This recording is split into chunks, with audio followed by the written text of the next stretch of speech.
Thank you so much for tuning into Real Talk Media Studios. I have a wonderful friend, Quynh Vu, joining me in the studio. So welcome. Thank you. Thank you for having me. Anytime. So we want to talk about something a little bit more unique than most people chat about, and I would love to discuss this further. You know, if you are leasing a property, right, because this market is interesting. Some people don't want to wait any longer. Sometimes they're paying a lot of money. Should you break a lease, or could you ever break a lease? Like, what are your thoughts on something like that? So I think that's a great question. I work with a lot of first-time home buyers, first-time investors, and some of the things that they're nervous about is, you know, they're under a contract, but at the same time they want to be a homeowner, and it ends up never being the right time. They either are about to, they either have a lease that maybe is going to expire in the summer, but they want to start looking now because they know the interest rates are going up, but they're just not sure if they have to pay all these fees. And what I would recommend is just having that discussion with the landlord and say, hey, we're starting to look for a house. In the event that we find a house, are you okay with us getting out of the lease early? This actually happened to a really good friend of mine who bought. She had a discussion with her landlord, and he, like, as soon as she got under contract for her house, he already started raising the rent.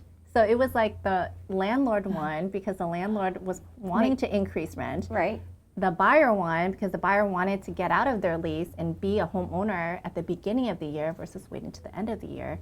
It also benefited the buyer because she knew that interest rates were starting to creep up, and as the interest rates increase, your buying power is reduced. You know, most people don't go into a house buying it with cash, so they're buying debt. So as the interest rate goes up, you have less and less that you can work with. So she was so happy.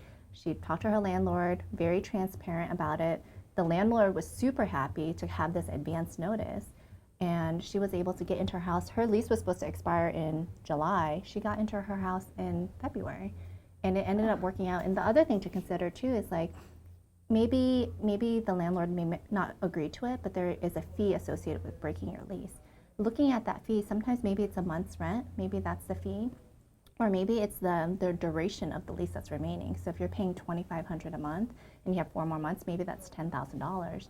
But if the house that you're purchasing, you know, the way appreciation works here in San Diego, that house that you want to buy now, it may be $50,000 to $100,000 more in 6 months. Right. So unless you can save more than $50,000 to $100,000 between now and the next 6 months, those are some of the questions you should ask yourself. Does it make sense for me to break my lease?